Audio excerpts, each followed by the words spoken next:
Tumsifu Yesu Kristo. Mwashamba wa Askofu mstaafu Tarsisius J.M. Ndalaikuntwa, wapendwa mapadri, kwa namna pekee mapadri wetu wateule, baba shemasi, watawa na wapendwa nyote, kama tulivyosema katika utangulizi, tumekusanyika kama familia ya Mungu tukiwa na moyo wa shukrani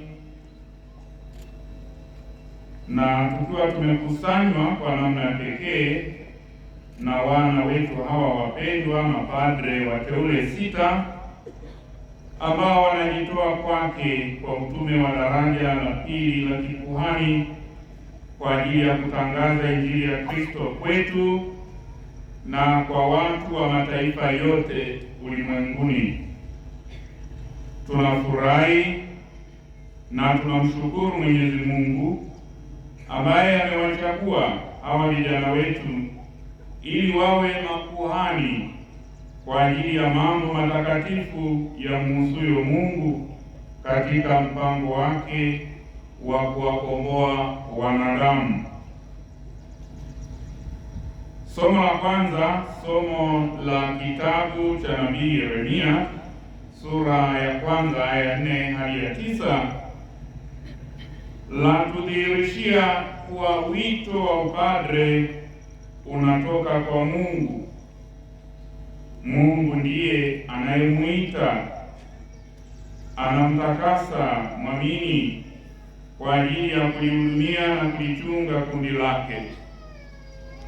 Tena Mwenyezi Mungu anamuita na kumwekea mwanadamu utume huu kabla ya kumuumba na kumfanya hai katika tumbo la mama yake. Kama tulivyosikia, neno la Bwana lilinijia kusema, kabla sijakuumba katika tumbo nalikujua, na kabla hujatoka tumboni nalikutakasa. Nimekuweka kuwa nabii wa mataifa. Nabii Yeremia sura ya kwanza aya ya 4. Mapadre wetu hawa wateule, ingawa ni wao waliotuma maombi ya kuingia katika malezi ya seminari kwa hatua zote walizopitia hadi kufikia hatua hii ya uteuzi, na bado muda mfupi ujao watafanywa mapadre, Mwenyezi Mungu alishawajua, aliwatakasa, aliwaita na kuwaweka kuwa watumishi wake kwa ajili ya kulihudumia taifa lake. Nabii Yeremia alipoitwa na Mungu alipata mashaka na akasema, Bwana Mungu, tazama siwezi kusema, maana mimi ni mtoto. Kama ambavyo tunasoma kitabu cha nabii Yeremia sura ya kwanza aya ya 6. Nabii Yeremia aliangalia mapungufu yake, umri mdogo na ukosefu wa uzoefu wa usemaji. Ndugu zangu, tukumbuke kuwa yule anayeitwa na Mungu anapaswa kuangalia nguvu ya Mungu anayemtuma. Utume wake sio kwa nguvu ya kibinadamu, bali ni kwa nguvu ya Mungu anayemtuma. Utume wake sio kwa nguvu ya kibinadamu, bali kwa nguvu ya Mungu ambaye anamjaza nguvu yake.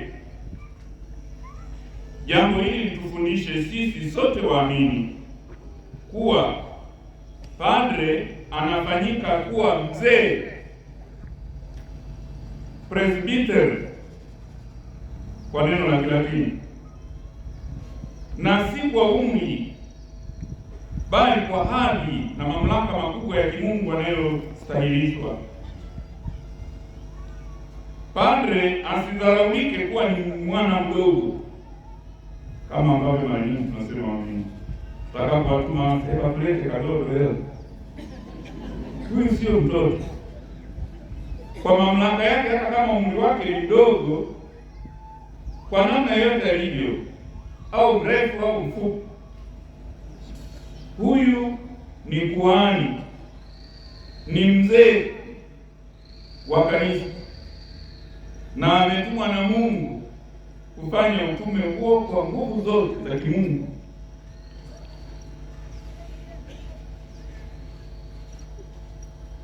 Hapa ieleweke, ndugu zangu, kwamba kwa kupewa hadhi ya kikuhani, padre anakuwa mzee katika maana ya kushughulikia masuala yote ya kichungaji, na mengi kati ya hayo ni makubwa na mazito,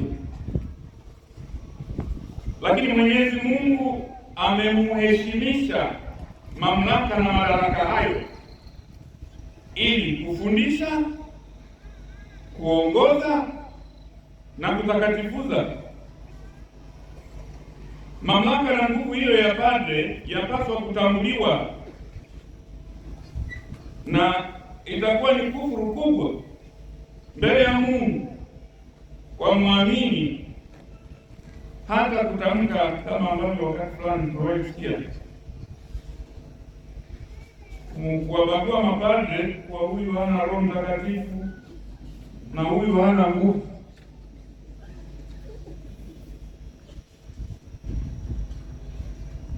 Kazi inayofanyika leo ni kazi nzito, na kama mtakavyoona mapadre hawa kwamba baba askofu anawekea mikono, na mapadre hawa wote waliopo hapa watawawekea mikono. Na kabla ya tukio hili, nakumbuka kwamba tumesali, tumeimba wimbo wa uje Roho mbali, Roho Mtakatifu. Wanawekewa mikono na nguvu ya Roho Mtakatifu juu yao, askofu pamoja na mapadre, na inasaliwa sala ya kuweka wakfu kwa ajili ya utume huo mtakatifu. Alafu mtu mmoja alisema padre hana Roho Mtakatifu kwa sababu gani? Kwa sababu hakutoa mashetani, na anasali misa takatifu, kado inageuka kuwa mwili wa Yesu, divai inageuka kuwa damu ya Yesu. Na wewe unapokomunishwa, yule anayekukomunisha anasema mwili wa Kristo, unaitikia amin, maana kuna amin sio? Au padre hana nguvu ya Roho Mtakatifu. Basi bila shaka tumeelewa vizuri. Padre pamoja na udhaifu wake wote anaoweza kuwa nao kama mwanadamu, ni nguvu ya Mungu aliyostahilishwa kufanya, ambayo amestahilishwa ndani yake, na anafanya utume huo kwa ajili ya sifa na utukufu wake Mwenyezi Mungu. Nabii Yeremia anaamriwa kwenda popote atakapotumwa na kusema chochote atakachoamriwa kukisema. Hii ina maana kuwa yule anayeitwa kwa kazi ya Bwana anapaswa kutekeleza majukumu yake kwa utii na kufanya yale yanayoagizwa, kunena na kutenda. Hafanyi ya kwake, anafanya anayoagizwa na Mungu.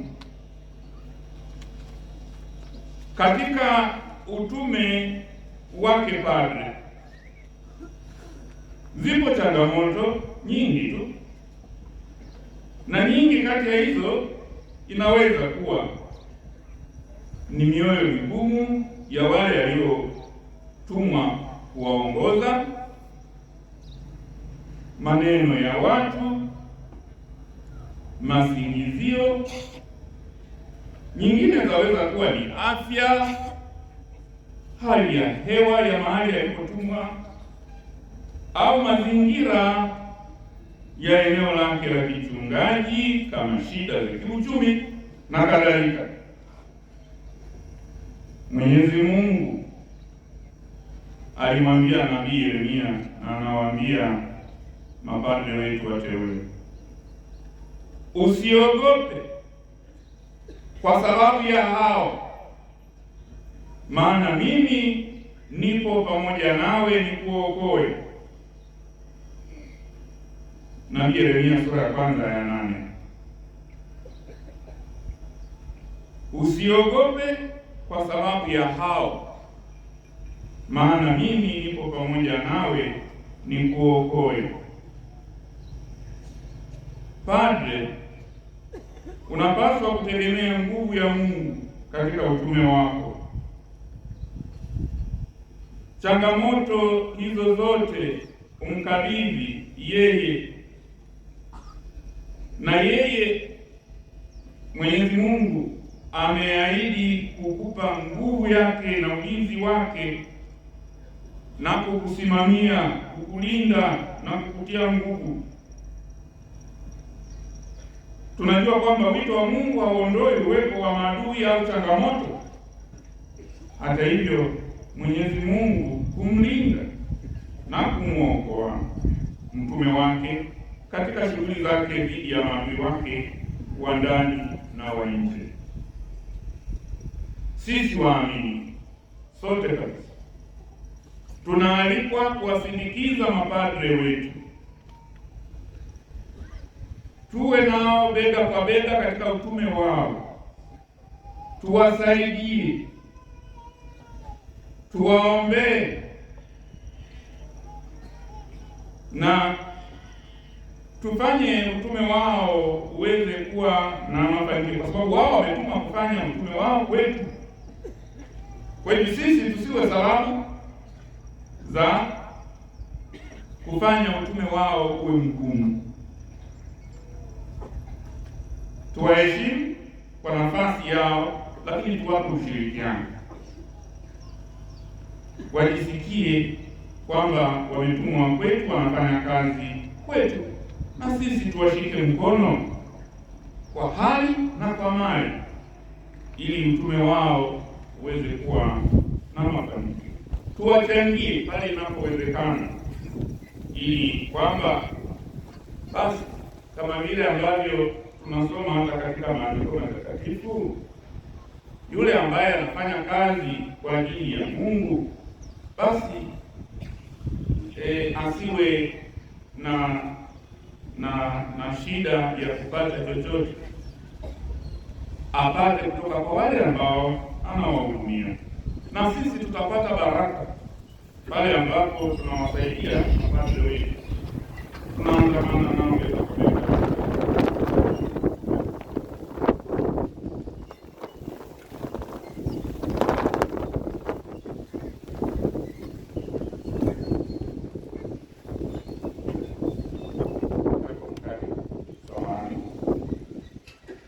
Mtume Paulo anatukumbusha katika waraka wa pili wa Mtume Paulo kwa Wakorintho sura ya 4 ya kwanza hadi ya pili aya ya 5 hadi ya 7. Anatukumbusha kuwa huduma ya Injili tuliyopewa ni kwa rehema za Mungu, na kwamba tunalichukua neno hili kuu la thamani ndani ya miili yetu dhaifu ya udongo, ili uwezo mkuu uonekane kuwa ni wa Mungu na sio wetu sisi. Utume huu wa kikuhani hautegemei nguvu zetu, bali neema ya Mungu tuliyopokea. Na mtume anasisitiza kuachana na mambo ya aibu yaliyostirika, kutotumia uongo wala kuchanganya neno la Mungu na udanganyifu. Nuru ya ukweli inapaswa kujionyesha wazi mbele za Mungu na kuigusa dhamiri ya kila mtu. Msingi wa uinjilishaji wetu sio sifa zetu au uwezo wetu binafsi, bali ni kumtangaza Yesu Kristo aliye Bwana na mkombozi wetu. Makuhani wanajiweka sio kama watawala au wakuu wa dunia hii, bali kama watumishi au watumwa kwa ajili ya kueneza upendo wa Mungu mioyoni mwa watu. Thamani kuu ya Injili na nguvu ya ajabu iliyomo ndani yetu inakaa katika miili yetu dhaifu ya kibinadamu, ilionekane wazi kwa ushindi na uwezo mkubwa ni wa Mungu pekee na sio sifa yetu sisi. Mtume Paulo anasema tuna hazina hii katika vyombo vya udongo, ili adhama kuu ya uwezo iwe ya Mungu, wala si kutoka kwetu. Mwenyezi Mungu anawajalia wito huu mtakatifu mapadre ambao ni binadamu dhaifu wanaotoka kwa watu kwa ajili ya watu, ex hominibus pro hominibus, kutoka kwa watu kwa ajili ya watu. Mapadre hawa wateule ni wana wetu, wametoka kwetu, na ndio maana kama mliona wametoka katika familia zetu na wazazi wamekuja hapa wakiwaleta. Kwa hiyo wametoka kwetu, ni wana wetu, ni binadamu kama sisi, lakini wanafanyika kuwa wachungaji, wanafanyika kuwa makuhani kwa ajili ya kutuhudumia sisi. Ingawa ni dhaifu, lakini Mungu anawatia nguvu hiyo, kama tulivyosikia katika somo la kwanza, ili wafanye utume huu kwa sifa na utukufu wake. Somo la Injili ya Yohane sura ya 20 hadi sura ya 20 aya 19 hadi 23. Bwana wetu Yesu Kristo mfufuka aliwatokea wanafunzi wake waliokuwa wamejifungia ndani kwa hofu na kuwapa amani. Anawatuma waende kuihubiri Injili yake na kuwahubiria Roho Mtakatifu ili wawe na uwezo wa kusamehe dhambi. Yesu anasimama katikati yao na kusema, amani iwe kwenu, shalom. Uwepo wa Yesu unavunja ngome za hofu na mashaka maishani mwa wanadamu. Mapadre wameitwa kuendeleza utume wa Yesu Kristo aliyetumwa na Baba kuukomboa ulimwengu. Kama Baba alivyonituma mimi nami na watuma ninyi, anasema Bwana Yesu. Wanarithi kazi ya Kristo ya kueneza upendo, huruma na wokovu wa watu ulimwenguni. Mwezeshaji wa utume huu muhimu ni Roho Mtakatifu, ambaye huwatia nguvu, huwaimarisha na kuwategemeza. Kwa hiyo wanapaswa kufungua mioyo yao daima kuisikiliza sauti ya Roho Mtakatifu wa Bwana ambaye anawaongoza. Wanangu mapadre wateule, na kama ilivyo kwa mapadre wengine wote na sisi sote tulio, uwepo wa dini ya Kikristo duniani kwa namna pekee kanisa letu Katoliki, dini yetu ya Kikristo, kanisa Katoliki, unategemea sana uwepo wetu sisi kama makuhani, mapadre, utume wetu, maisha na kujitakatifuza kwetu. Mtakatifu Yohane Maria Vianney asema, pale ambapo watu wanataka kuondoa uwepo wa dini duniani, huanza na kushambulia mapadre,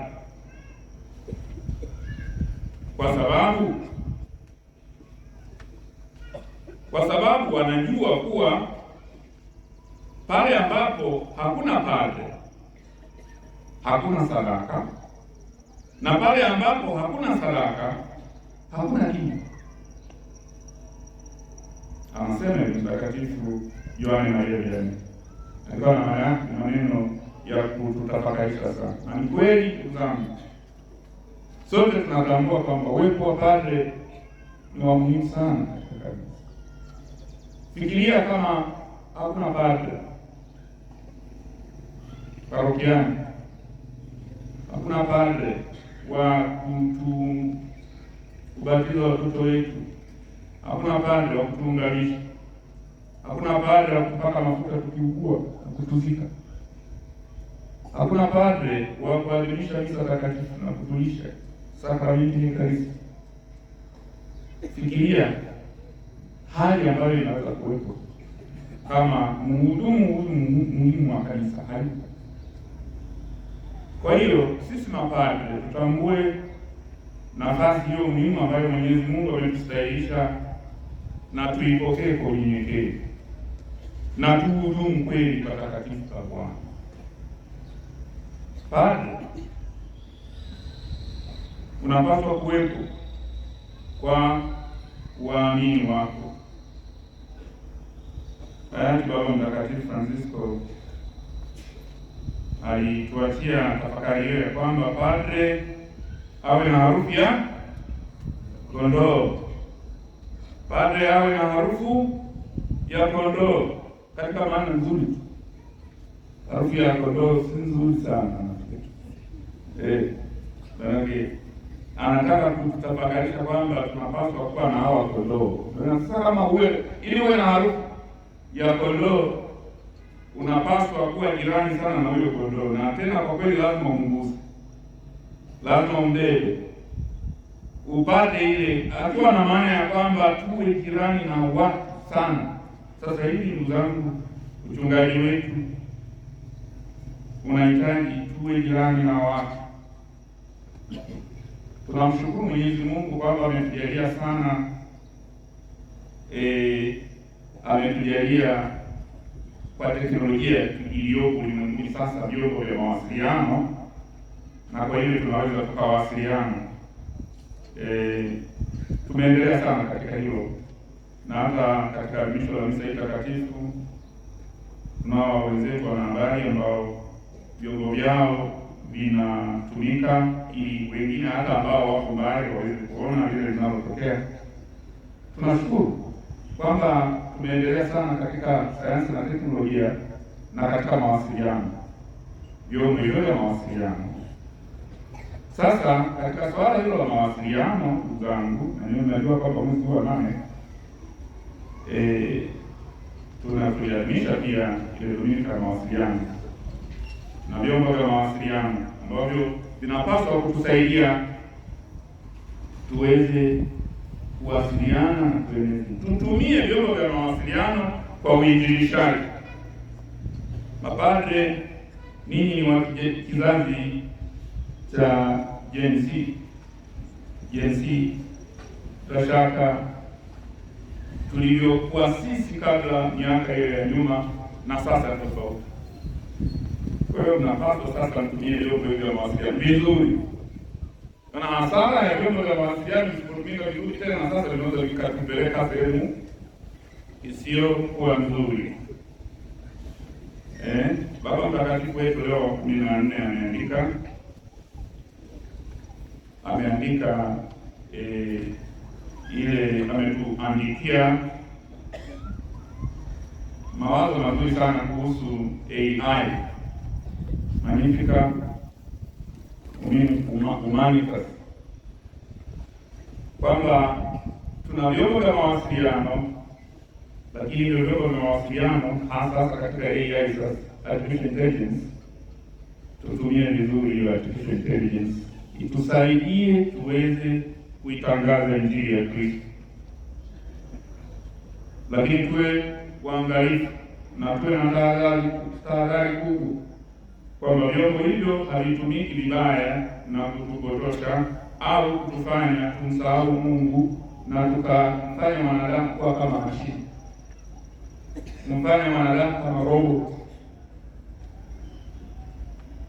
Vitusaidie tuweze kukuza zaidi binadamu na vitusaidie tuweze kuwasiliana vizuri, habari injili ya Kristo iweze kuenea zaidi. Kwa hiyo ndugu zangu, mapadre wapendwa, mapadre wateule wapendwa, padre uwepo katika kituo chako cha uchungaji na upatikane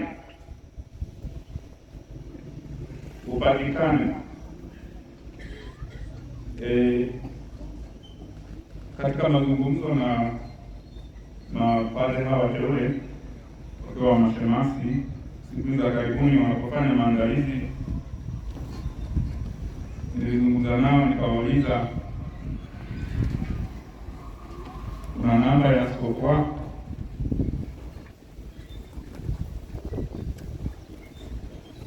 Jibu lililotoka kwa wote, ingawa nilizungumza nao mmoja mmoja, wote nilifurahi kuona kwamba wote wana namba ya askofu, sababu kwa kuwa mashemasi tayari ningeshangaa kwamba shemasi hana namba ya askofu wake, lakini wote wana namba ya askofu.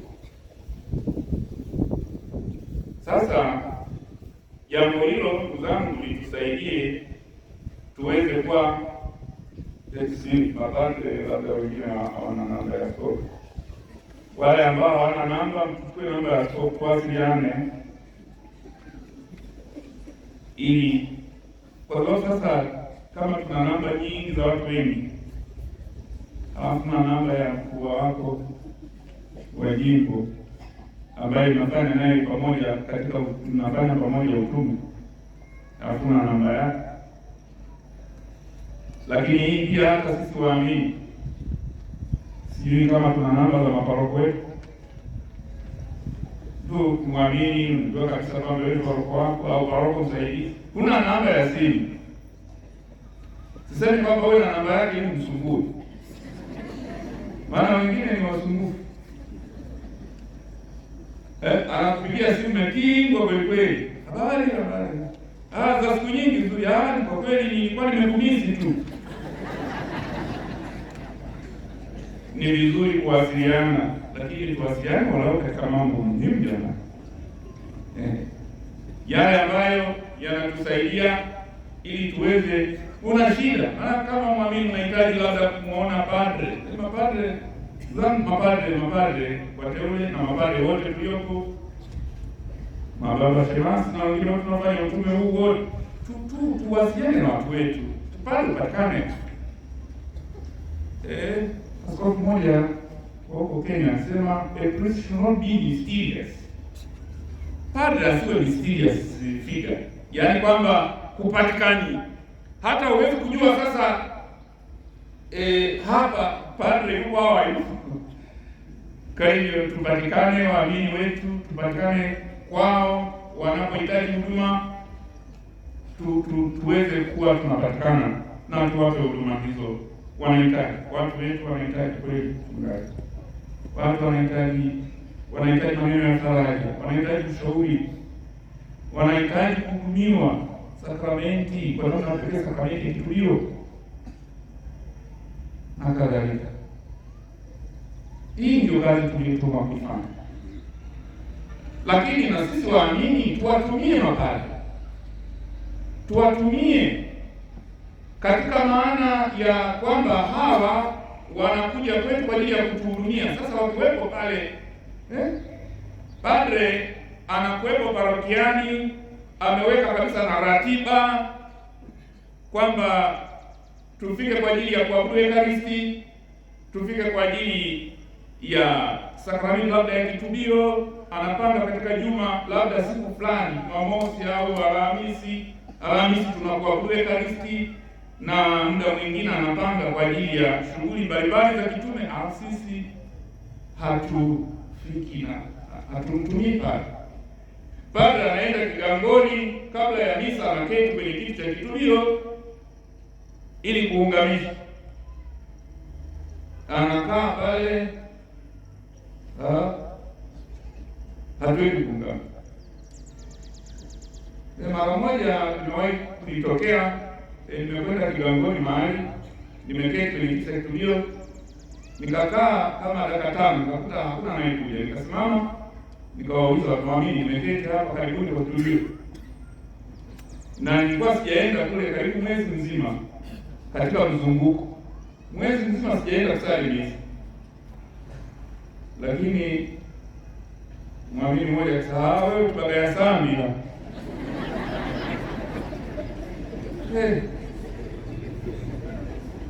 kweli tubagaya sambi, yaani hatuna dhambi. Nikasema kweli, tumshukuru Mungu kama hatuna dhambi kweli. Kama tunaelewa dhambi ni nini. Nadhani tuna haja ya kutafakari vizuri zaidi, na tuwatumie mapadre wetu, tuwatumie watupe baraka, tuwatumie katika maadhimisho.